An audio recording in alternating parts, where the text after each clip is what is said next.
About 8.6% of all Americans can't hear the everyday sounds around them. Some of this population has never heard sound before. Still others have lost the ability to hear at some point in their lives. Some live with frustration, others with resignation, and still others in celebration of their deaf culture and community.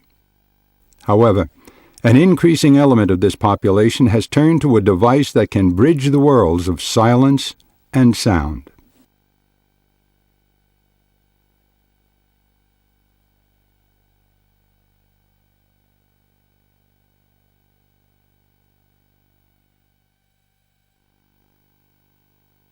One November day in 1963, there was an announcement on the PA system, and I was in science class. I had no idea what the announcement was, and I was too embarrassed and shy to ask anybody. So I followed all the other kids, and I went home, and that's when I discovered that our president was assassinated. It was very traumatic. I was a young man. I was just starting out my career. I was married for about 6 months. The world was beginning to collapse. I come out of the hearing world. My cultural references are hearing. My family is hearing. Suddenly I was different. I was separated from that. Growing up, I wasn't allowed to take music because I was deaf. I wasn't allowed to learn how to play an instrument because I was deaf. I wasn't allowed to take a foreign language because I was deaf. I said, there's got to be more to life than being told you're deaf. When I was 3 months, one day my mom started calling me, and I was sleeping actually, and she was trying to call me, and I didn't hear her. So she opened the blind, and I saw her. So she realized, though she wanted to test me, she realized something was, wrong. So they took me to the doctor, and I was discovered with a hearing loss. We more or less found out of her hearing loss right before she turned 1 year old. I was under the impression she had some loss. I'm not naive. I'm pretty much aware because she was hearing like loud sounds, We would play the music, she would start dancing, anything with loud. And I was like, oh, she's hearing. There's nothing wrong with her. Because at birth, she was passing her hearing test. So I'm like, oh, maybe she just have a mild hearing loss. But they said it was severe to profound. We were so devastated. It was very difficult. We were so heartbroken. When my son Justin was born, he failed a newborn hearing screening test, but he went for an ABR, which is an extensive hearing test, which confirmed that he was deaf. It was very hard to deal with. My husband and I were very upset about it. Even when it was confirmed, we still did not believe it. We tried to bang pots and pans and whistle in his ear, and sometimes he would turn around, I guess, by coincidence, so we thought that maybe they were wrong with the test. But it's just a very hard thing to deal with.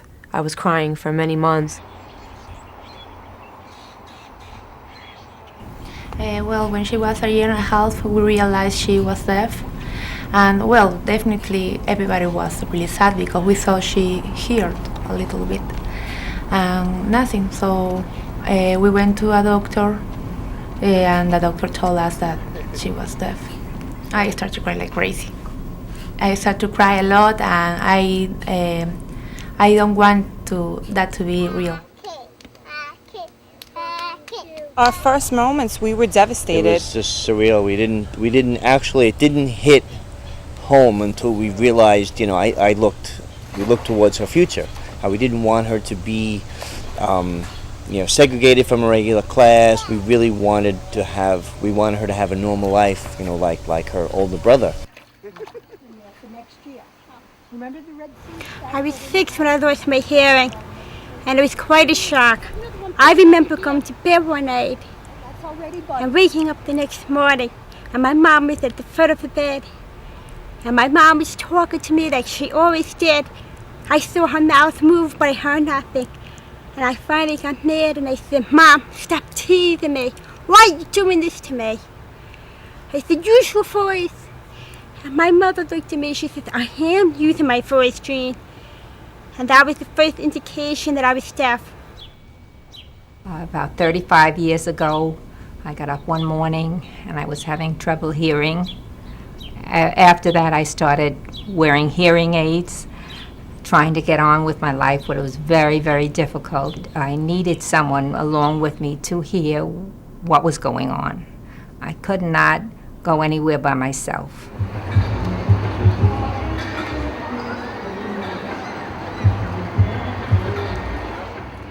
Hearing loss is an interesting condition that people have in the United States. The only other physical condition that exceeds it in terms of frequency in the population is rheumatism and arthritis. We have about 28 million people in the United States with varying levels of hearing loss. And an interesting feature of hearing loss versus other conditions is that it's a communication disorder. Anyone who is communicating with me is affected by my hearing loss if I'm not understanding what they're saying and they have to repeat. So it's really a social issue. I lost my hearing when I was 4.5 years old. When you are able to hear, you are part of conversation, part of communication. If you lose your hearing, you also lose contact with people, and you ordinary sounds of the world. My mother was born in Limerick and grew up in Limerick all her life. And she lost her hearing when she was very, very young. We all grew up as kids learning how to communicate in a totally different way than we would communicate here. We learned how to communicate by knocking, by hitting our feet on the floor or banging a wall or touching a table. And while she never heard those sounds, she had unbelievable sensitivity to vibrations. I remember you could stand behind my mother and scream and she wouldn't hear. But you could touch the floor and she would hear it and she'd turn around. I was born deaf, and I went to a deaf school up until the age of 4. And then I moved over to a hearing school. It was hard to speak with hearing people, especially when I was younger. So I found myself being frustrated a lot at that time. The kids, well, they weren't really mean because they didn't even know what deafness was like. Best advice. Okay, fine. That was a real challenge for me because growing up, I was able to socialize and communicate fluently in my native ASL. I had my own communication and sign with people. It was so easy for me. I went to a school for the deaf. I went to RIT with deaf classes. It was mint. But when I went to NYU, whoa. People knew nothing about deafness. They would ask, can deaf people do this or that? Some people would approach me who knew how to sign, but it was slow and it took a lot of time. Some of my teachers would say, oh, you're deaf, so does that mean I have to adjust myself to match you? And I'd say, no, just be natural, communicate, speak normally. Don't put things on hold for the interpreter or, they really were awkward. They didn't know what to do with an interpreter and how to communicate with me. Some of the teachers would not speak directly to me. They would say, tell her, or could you tell Connie, or please tell her this or that. It wasn't appropriate. I felt like they weren't addressing me directly. They weren't interacting with me. I didn't feel a part of the class. My hearing loss was isolating me.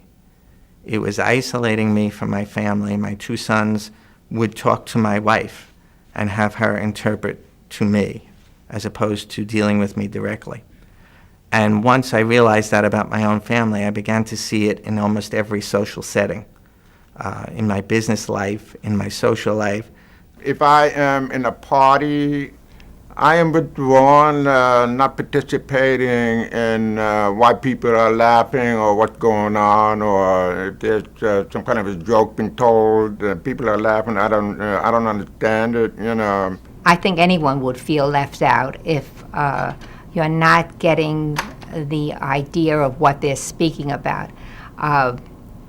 This, I learned, was just the way of life, and I learned to accept it. And I found other ways of enjoying myself. You get discouraged, and the only thing with me is I was always looking for something better to enable me to hear. I was always hoping that within my lifetime I would find something better to help me.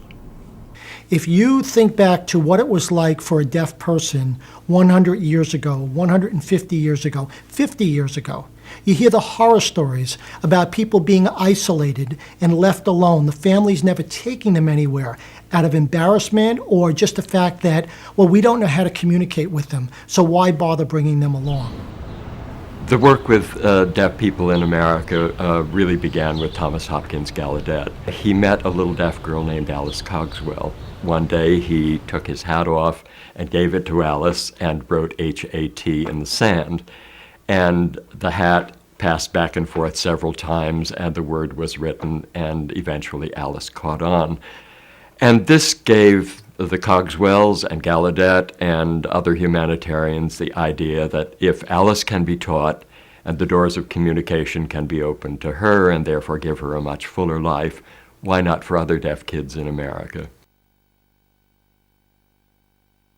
The earliest devices to help hard of hearing were the things that have been caricatured over the centuries as ear trumpets. You know, they were these long devices with an insert that you put into your ear, and some were curved and straight, but a bell on the end to pick up the sound. Here is a comparable hearing trumpet that would have been used by an adult.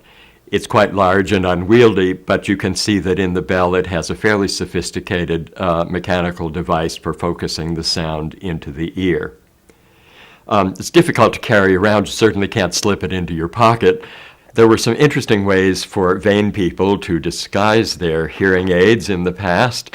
One is a pair of spectacles in which the battery is hidden in the bow of the glasses, and the other, which I particularly like, is for a lady who might be vain about the fact that she was wearing a hearing aid, was disguised as a string of pearls.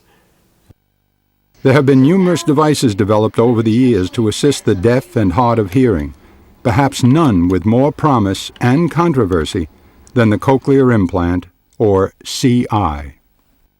Stimulating the inner ear with electricity probably began in the 1800s, but over the centuries, about the mid-60s, some folks in this country and another country started putting very simple and primitive electrodes into the cochlea and in a very deaf patient, and we're getting some auditory sensations in the brain. And somewhere in the early 80s, as the technology worked out, some of the current electrodes and current electronics that we use came into existence. So we now are able to look at this population, which is large, and the electrophysiology has moved in a direction so that the idea of implanting an electrode or a cochlear implant into the inner ear is here today.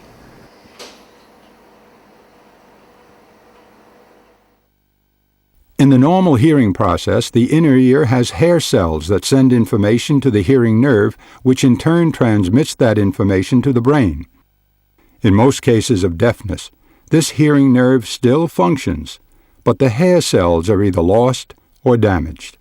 With a cochlear implant, the sound enters a microphone and travels to a sound processor, which is essentially an external mini-computer that converts the sound to digital information. This information is sent via transmitter antenna to the part of the system that is surgically implanted. The implant turns the sound information into electrical signals that travel to an electrode array that is inserted into the tiny inner ear or cochlea. The auditory nerve is stimulated, sending the sound information directly to the brain and bypassing the damaged inner ear. This is the typical cochlear implant. This is one company's design, and this is the electrode array that actually goes directly into the inner ear. This is an ear. For point of reference, here's the ear canal, the cheekbone, and the mastoid drilled out. The implant is going to get anchored to the skull immediately behind the mastoid that's drilled out, and this wire is the wire that goes directly into the inner ear. So this is the external portion that the patient would be wearing, and they're going to find the internal portion underneath their scalp by sliding the magnet around and allowing it to connect. This communicates the information that they're receiving from the microphone and speech processor to the internal component. It's the two components together that gives them the sensation of hearing. Either component by itself doesn't work. As you can imagine, especially if you do this in a young, active child who's running around like crazy, you don't want this to get displaced. If this displaces, you have to reimplant someone. So that's obviously, you want this to last the life of the patient, so you have to be very careful to anchor this firmly to the skull.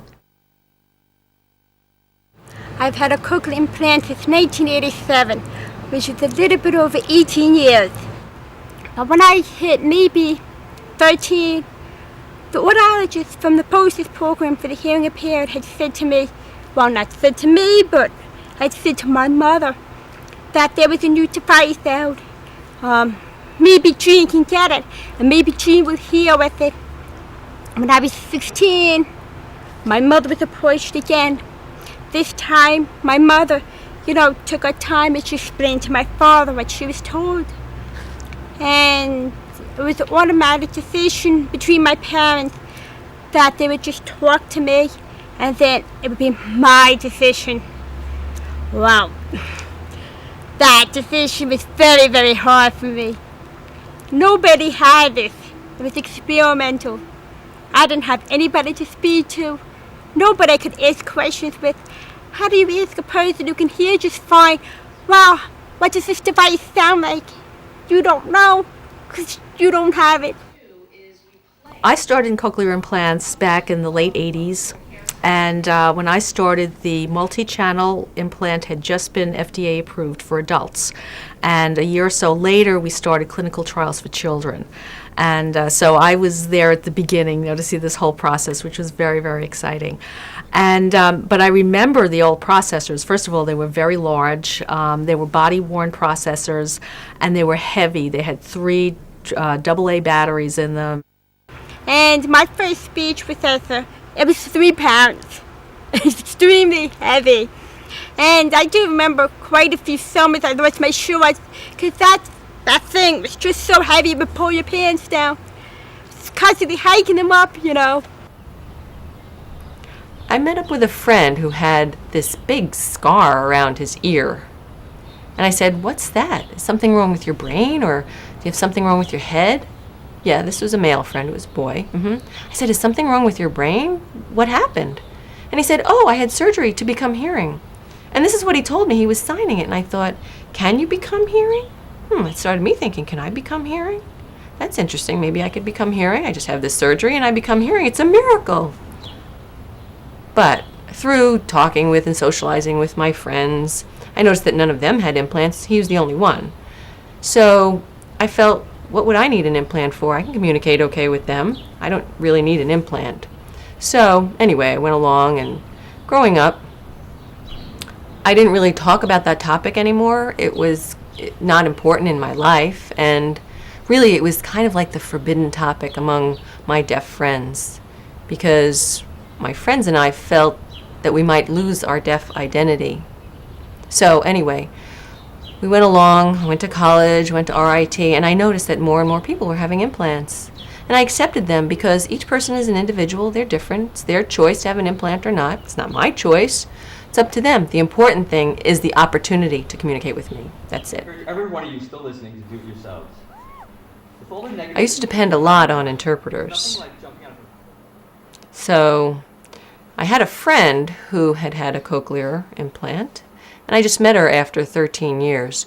We hadn't had contact for 13 years. So I just found out that she had a cochlear, and she talked about it with me, and I was really interested. And I thought, oh, maybe I could do it too, to improve my communication skills. The first time I remember, it was back when I was about 9. I was at Cued Speech Camp, and one of my friends had gone ahead and been implanted. A woman came to the camp, and she was interviewing different people. And she would set it up and ask if we wanted implants. You'd go through the interview with her, and then they would set up an audiological to see if you were a good candidate or not. So I met with her, and she asked me some questions, and she said, "Do you want one?" And I said, "I don't know." So we put that on hold, and then when I was about 10, my parents said, "You remember that whole implant thing? Do you want one?" And I said, no. I'm already set in my ways. I'm already comfortable with my life as it's going, as it was. I wasn't ready for anything drastic. No. I wasn't comfortable with the whole idea. I didn't know about cochlear implants until at least 5 or 6 months after the fact that he was confirmed deaf. So once I found out about the implants, I felt a little bit better about the situation. His speech therapist, Gail, told us about it and how everything works, and it was a tough decision. But then after watching the videos and meeting other children with the implant, it was very easy to decide that that was the way to go for Justin. Well, the hospital and the doctors were very supportive, and anything I needed, they helped me with. They explained to me that it's not going to be a miracle. It's not going to be overnight where Justin's going to understand what he's hearing and know how to speak. It was going to be a very, very long process. I heard about the cochlear implant about 3 years ago. By that time, I wasn't interested. But then as I got older, and when I went to, it was last Christmas, to a gala with the Deaf Association, I met some people who, with the cochlear implant, especially had the white zone. I always look up to her ever since she was Miss America, because she's hearing impaired. And then when I met her last Christmas, she had the cochlear implant. I was amazed. She spoke beautiful, and I was watching her when she was on the stage, listening to the audience and how she wasn't even looking in the lips, and she was like, getting what's going on. And I just got so emotional from that moment. It changed something in me. And that's when I realized that I was ready for it. The characteristics of the patients that we see at the Hearing and Speech Center cover a very wide range, and not every hearing impaired person that comes in is necessarily a cochlear implant candidate. The cochlear implant candidates are those who have very severe to profound hearing loss, where they do not get significant benefit from hearing aids. So our first job when somebody comes into and they're interested in obtaining an implant is to do a complete evaluation of them to see if their hearing levels are in the range that would be appropriate for a cochlear implant. Once a cochlear implant candidate, approaches me, and usually they have a lot of questions. Some of the questions are about technology. Some are simple questions about what color my implant might be, how much hair do you have to shave, how long is the surgery, is the surgery safe, are there complications from the surgery. People come to physicians with a lot of information these days. There's a huge network out there, there's huge web communication going on, so these are very educated patients. About a year ago, my son and my daughter-in-law saw a program on TV about the implant, and they told me about it.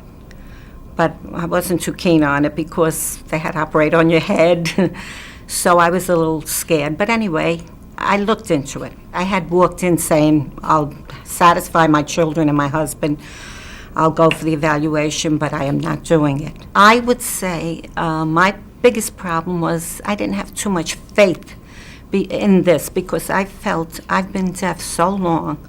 I mean, I'm 65, so I was deaf since I'm 20. And I felt, how could anything help me? As soon as we realized she was deaf, a year and a half later, we started looking for all about what can we do better for her hearing. And we started doing search by computer. And in my country it's different because we don't have that kind of things. So after too many years, she's 8 years right now, we finally are getting closer to the cochlear implant. So we are expecting she can do better with the cochlear implant and she can pronounce words better.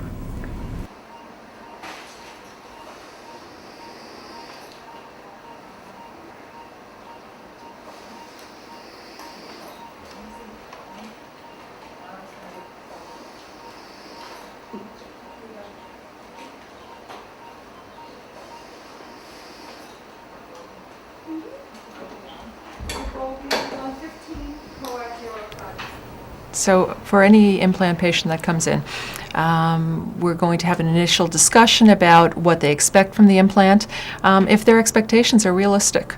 We're going to get a CAT scan of the inner ear and make sure it looks good. We may or may not get an MRI depending on their medical condition.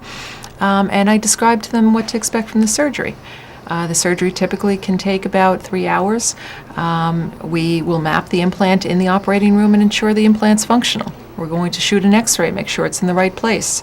And when everything looks good, we're going to actually, wake the patient up and go to the recovery room.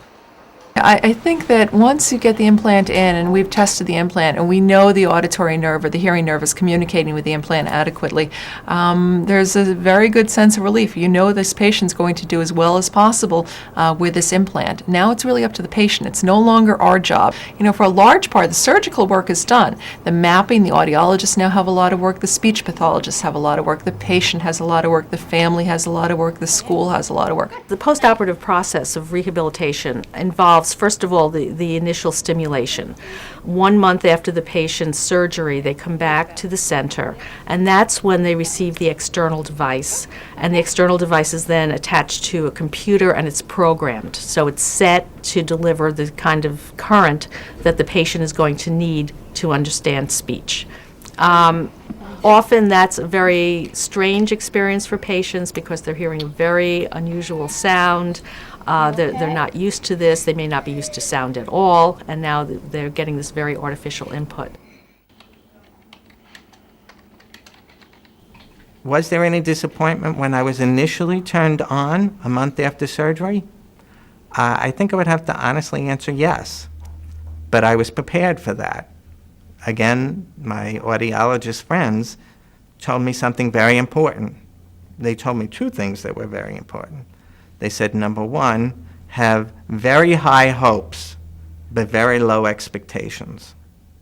And number 2, they told me when they first turn you on, the very first mapping, you are going to be very, very disappointed. And I can remember the first day they hooked me up. And it was February the 4th of 1998. They hooked me up, and I went into a shock. It sounded like Marilyn Manson and R2-D2 combined together. It was devastating. Cut. I was overwhelmed. I cried.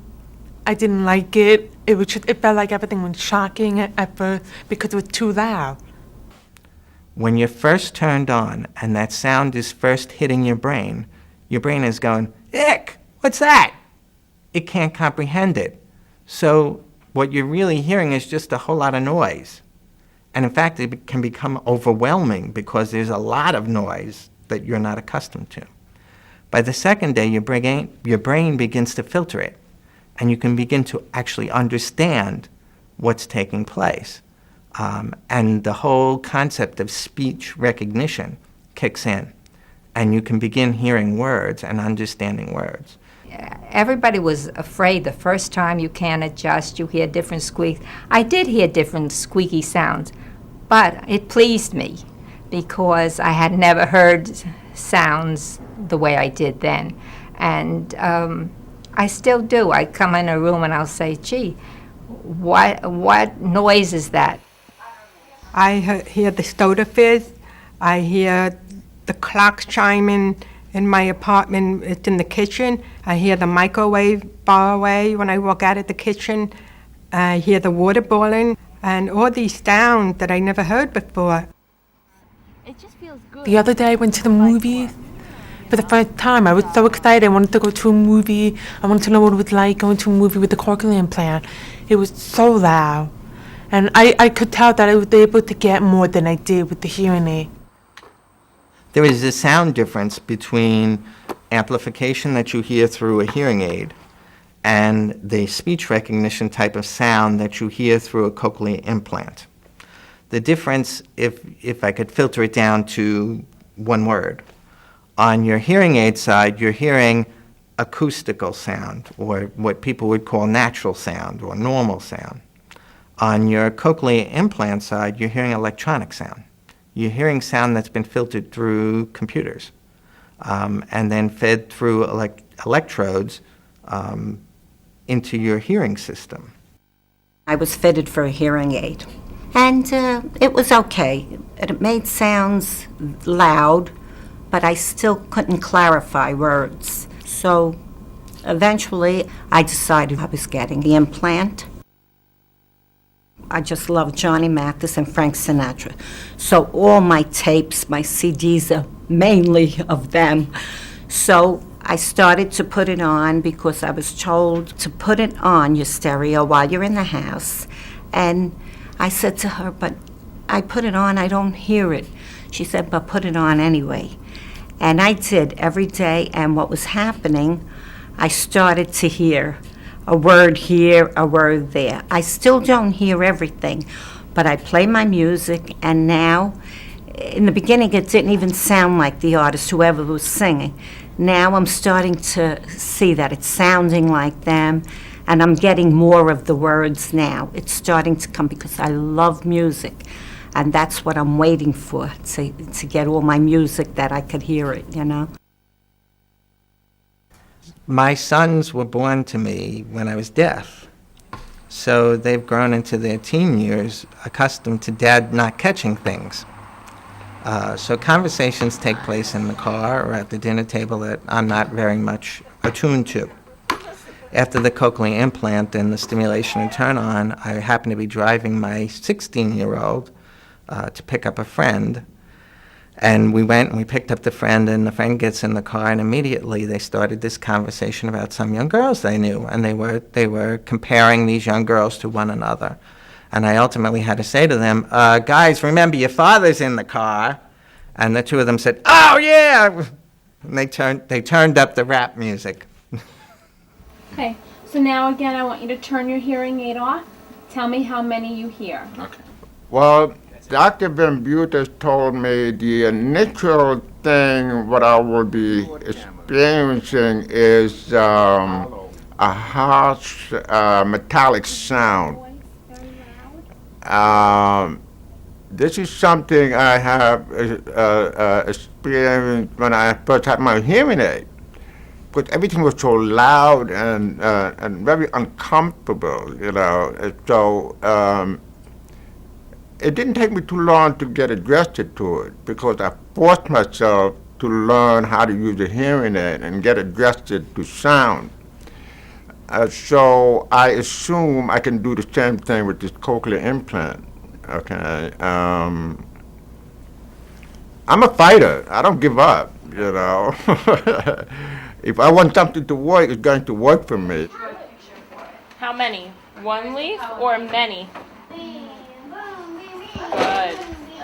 After the implant, you have to be very dedicated to the whole process. There's a lot involved, a lot of therapy, a lot of special schooling, and it takes a lot of time. I have to drive her all around to, you know, these different schools. It's a full-time commitment. It is a full-time commitment that you have to make, and but I believe it works. Now, counseling occurs from the minute we meet a patient, and it never stops. And we usually see the patient an awful lot over the first year. We'll see them a week later to reprogram their device. We go over all of troubleshooting. This is what you do if there's a problem with the external device. We do a heavy load of counseling. Typically, during the first few months of implant wearing, there will be changes in the ear. As the ear adjusts to the implant, there will be changes that will require changes in the map. So the patient will have to come back periodically for changes. And in the first year, we expect the patient to come back, if they're doing well, probably between 4 and 6 times. Some patients need a lot more visits back because they're having more difficulty adjusting, and we need to work with them a little bit more. I did have to work with it. I kept on going back and forth to the programmer to get reprogrammed. I would be going to work. I had to wear a sign on my bag so that the people would know that I was not trying to ignore them. I was To me, I was still deaf. I could hear noises, but I had no idea what the noises were. You cannot be lazy with these. If you're a lazy person, I don't think that it's going to be too successful. Then there are the usual things that can happen with any kind of electronic equipment. There could be breakdowns. Most likely the breakdowns will happen in the external equipment, so that can be, you can troubleshoot that pretty easily and just replace whatever it is, whether it's the transmitter or the speech processor itself, the microphone and so forth. All of these things are, can be changed and replaced.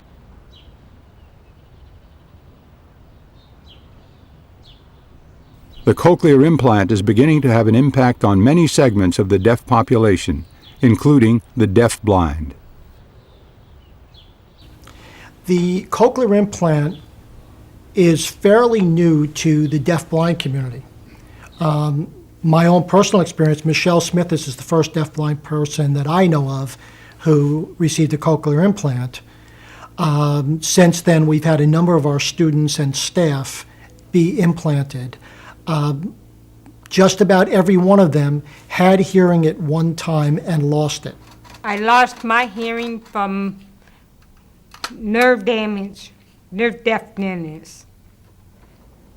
But can you imagine sitting on a sofa, not being able to feel or know if there was any traffic, or no phone ringing, nobody at the door? I did not like it. So I decided to investigate. My husband was there when they turned on my CI. And he did talk. And John was with me to help interpret. I could hear, but I could not understand. So John had to tell me.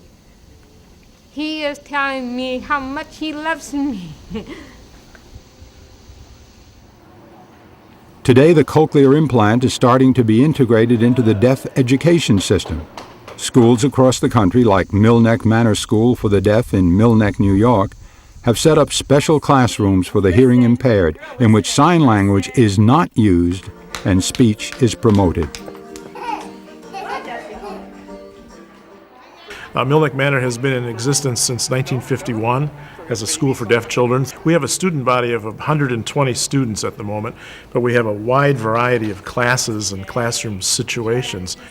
On the issue of cochlear implants, it's a developing issue. It is an area of growth and an area of expansion for a school like ours that 10, 15 years ago would have been hard to imagine. If you had asked me a few years ago about certain families with whom we work and whether they themselves would become cochlear implant candidates or let their children have the implant, I would have said no in certain cases, and I've been proven wrong.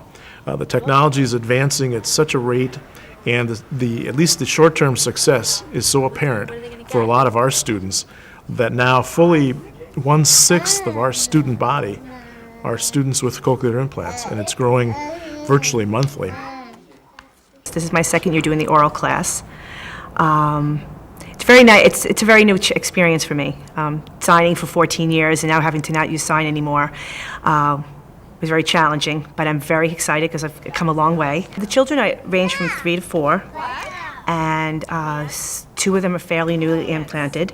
Other 2 are hearing aid users. What we like to do with the children is to get them to learn how to detect sound, learn how to listen. Some of them are listening for the first time. Our day starts at 9 o'clock, and the children arrive. They put their stuff away, and we do a listening check. And the reason why I do a listening and equipment check is to make sure their implants are working, their hearing aids are working. The children sometimes the children don't come in with their hearing aids on, so we have to make sure they're put on.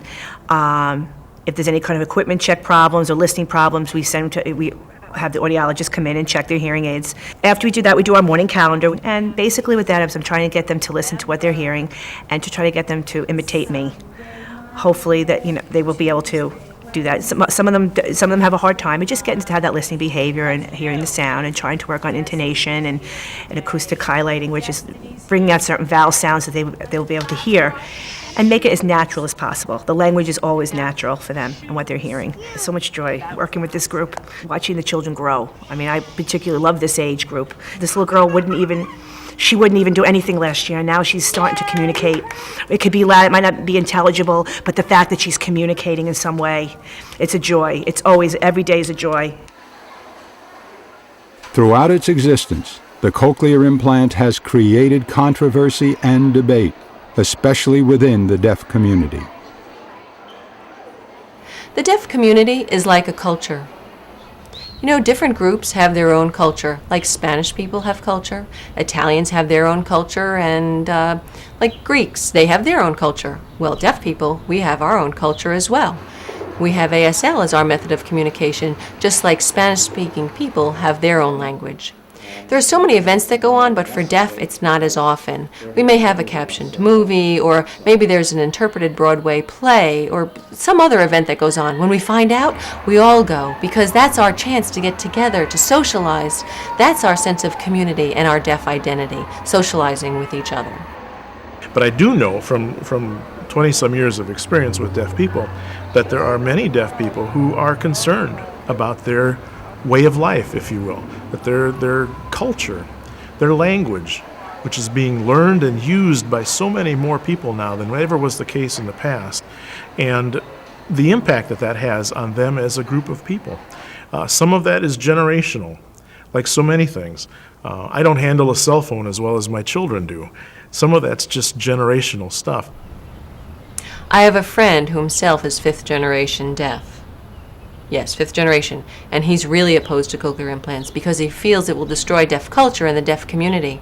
What would it be for? It's not going to solve everything. We live fine lives. We're professionals. We live normal, happy lives. What would the point be? What would it be for? We don't need that. There is among professionals a great deal of interest and concern about longitudinally how do these implants really succeed and how do they impact their wearers. Nobody knows for sure 10, 15, 20 years from now what the impact will be if in terms of any negative impact. So there are all those conditions to consider too. I would say though, as a general prediction, the technology of CIs is really going to make an impact on deaf culture as deaf people have known it for the past couple hundred years. I don't think deaf people will ever disappear as a group of people who enjoy each other's company and share a language. But I do think that the implant will have such an impact that eventually how that lifestyle and culture is enjoyed might look differently than it does even today. In the past, I remember there was a lot of negativity, a lot of anger. People were really against it. But now they're more accepting. And the reason why is because of jobs. More deaf people have more opportunity for jobs. So more and more deaf people are working out there. They're not just in schools for the deaf or deaf clubs or in deaf organizations. They're out there working. They have more opportunities, and I think because of that I can accept that. So it is more and more acceptable now. But I personally feel afraid for our future. I'm afraid that if these kids keep coming in implanted, as they grow up, what's going to happen to deaf culture? Where will it be? It'll be gone. From my perspective, where I stand now, looking at the whole picture, there are many children who have implants, many. It seems that my generation, if this is my generation, you look at who's older than I am, there aren't that many. A few people have implants, but it's more of their decision. If you look at those who are younger than me, the younger kids up to my age, so you've seen my future. Now this group that I was just talking about, the younger ones, they are our future. If you project ahead, many of them will be older deaf adults who have cochlear implants. What does that mean? I don't know. What does that mean for deaf culture and the deaf identity? I don't know. It may be lost. I'd like to say that for those parents who are rushing, wait, take your time, see, meet people, get all of the information and all of the facts. I mean, do your research before you make the decision whether to implant or not, because implanting is not for everybody. For some people it's fine, but it's not for everyone.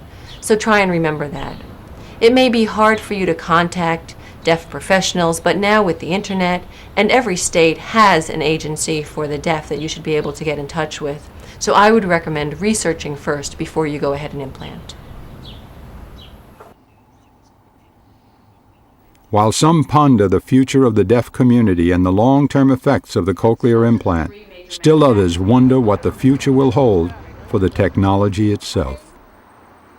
Well, I think it's hard to predict exactly how all of this is going to move forward.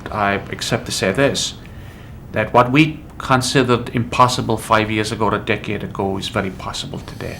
So I think the future offers just enormous potential.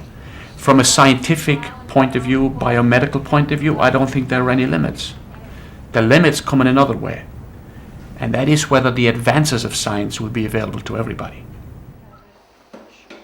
Well, the surgery, when I got the bill for it was about $80,000 for everything. But luckily, my insurance covered the whole procedure. The dollars for cochlear implants, which almost were none when the program started, now most of the insurance companies today allow for cochlear implants. Eventually we'll have totally implantable devices. I don't know when that's going to occur. Quite frankly, we've heard a lot more about totally implantable devices last year and 2 years ago and 3 years ago than we're hearing about totally implantable devices now. So I guess that begs the question, is it because the manufacturers are just about ready to come out with these devices? I suspect not. I suspect there are too many technical difficulties right now, specifically with maybe batteries and where the microphone's going to sit.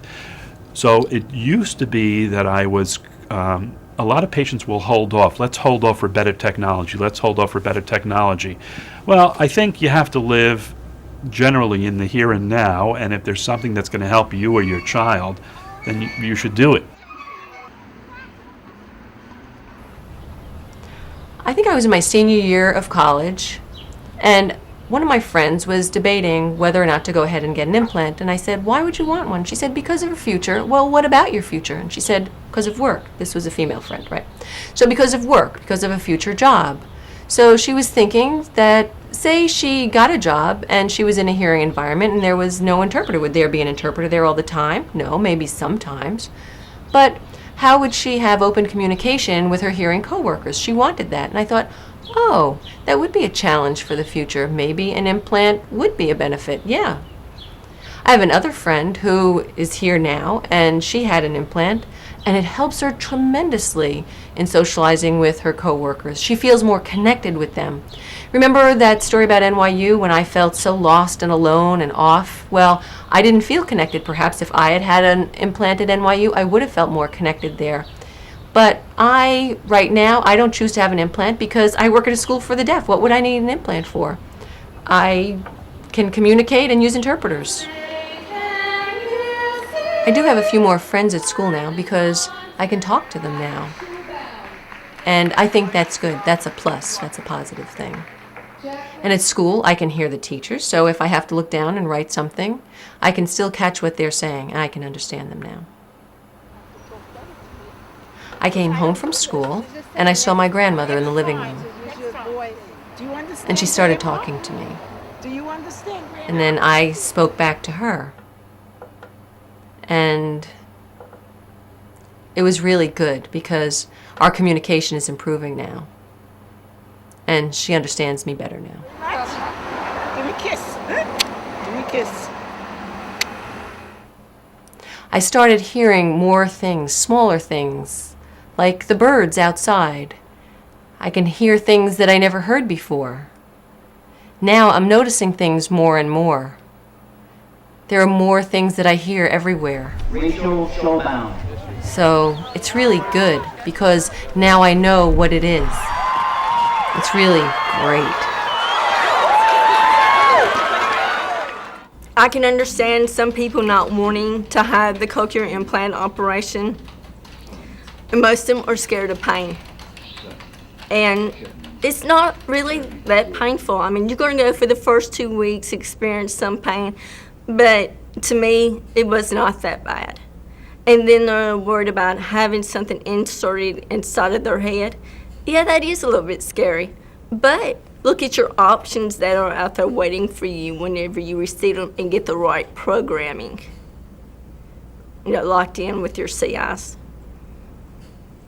It's all what you want out of life.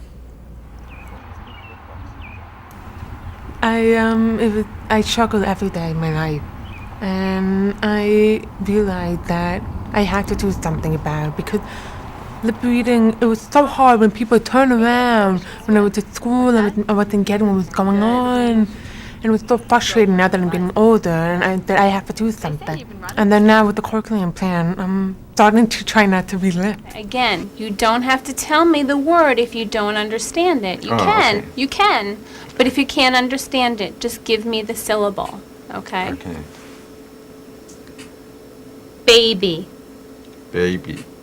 My brother and my loving sister-in-law are so excited about this. Ice cream. Especially my brothers who know my hearing loss since I was almost a baby, and they are probably more excited about it than I am. Baby. Baby. Good. Very good. You're doing very well already.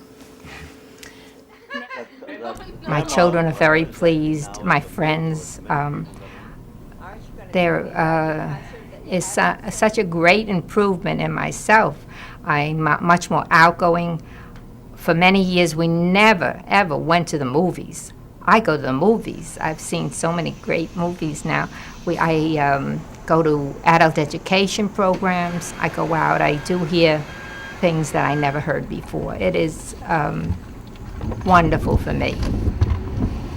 The day that she realized I was calling her for her to see her, you can see the subtlety of her with the pacifier. She stops, you know she heard you, or she'll move her eye. There's a delayed response, but she's like, is that my mommy calling me, or is that my daddy? I said, honey, did you see that? Did you see that? He's like, yeah, I'm not sure. And then when he responds to her now, it's like, it's amazing. Now she's saying mama, dada. She's vocalizing, telling you to get up now. It's amazing. It's really, really amazing. It was a year in June since her implant has been activated. She was just evaluated by her speech pathologist, and she's doing a little above average for a 2-year-old. So she's right on target, and we're very proud of her. She's doing wonderful. Excellent. I look at it as a miracle. I think it's a miracle because I grew up with my grandparents not being able to hear at all, and I would have never imagined them being able to have something like Alana has today. It's just a miracle to me. Hearing my children's voice for the first time. When a child is born, I think a father is overwhelmed with a feeling that's almost indescribable. My younger one, I find, takes every opportunity to be in my vicinity and tell me about something. It could be something as simple as what the dog did that day, or what went on at school, or what his homework assignments are. But I think that it's the very fact that they can now communicate with me directly that it makes them somehow feel more important. Really? For deaf children, it doesn't matter if they have an implant or not. The key is to have communication with their parents or their caretakers. Whoever's taking care of them. That's really the whole key. Lip reading, mainstreaming, signing, cued speech, it doesn't matter. Communication is the answer to everything. That's what I would say. It's been 4 months since Kiara had her implant turned on. She's doing fantastic. She's starting to hear words. She likes hearing different things. She enjoys it, and she's always questioning what everything is. She's like getting more attention of the sounds. Yes. Getting more used to them. Yes. Kiara, can I ask you, what sounds do you hear now? The sun, the film, and the up, the water. You like that? You like the sounds? No. The water you like? No, So you like The car. The car. Yes. You like that? You like when you hear the car? No. You like? No. The water? I like to hear all. She likes to hear all.